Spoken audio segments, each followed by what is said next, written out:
नमस्कार, विजयदीप न्यूजमध्ये आपले स्वागत।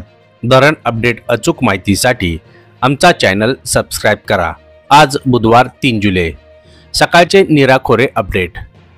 भाटघर धरण पाणलोट क्षेत्रात मागील 24 तासात मुसळधार पाऊस कोसळला। पाणलोट क्षेत्रात कुरुंजे 143 millimetre, Pangri 139 millimetre, भुतोंडे 100 millimetre, Bhatghar धरणावर 37 मिलीमीटर पावसाची नोंद झाली। मुसळधार पावसाने धरणात येणाऱ्या पाण्याची आवक मोठ्या प्रमाणात वाढत असून धरणाच्या पाणीसाठ्यात झपाट्याने वाढ होताना दिसत आहे। भाटघरमध्ये 24 तासात तब्बल 0.59 टीएमसी पाणी जमा झाले।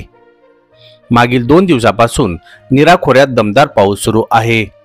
गुंजवणी धरण पाणलोट क्षेत्रात घिसर येथे 78 मिलीमीटर, नीरा-देवघर धरण पाणलोट क्षेत्रात Shirgaon 23 millimetre, Shirwali 35 millimetre, Hirdoshi 25 millimetre, Veer धरण पाणलोट क्षेत्रात वेल्हे 39 मिलीमीटर, आंबेघर 32 मिलीमीटर तसेच नीरा-देवघर धरणावर 30 मिलीमीटर, गुंजवणी 53 मिलीमीटर आणि वीर 4 मिलीमीटर पावसाची नोंद झाली।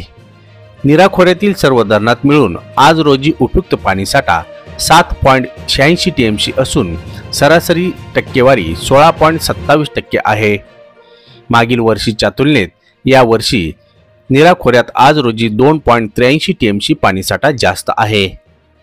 निराखोरे अहवालानुसार गुंजवणी धरण टक्केवारी 19.11%, तर उपयुक्त पाणीसाठा 0.70 टीएमसी, भाटघर 13.83%, उपयुक्त पाणीसाठा 3.25 टीएमसी, नीरा-देवघर 12.31%, उपयुक्त पाणीसाठा 1.44 टीएमसी, तर वीर 26.20%, उपयुक्त पाणीसाठा 2.46 टीएमसी आहे। मागील 24 तासात खोऱ्यात सर्व धरणात मिळून 1.09 टीएमसीने पाणीसाठा वाढला।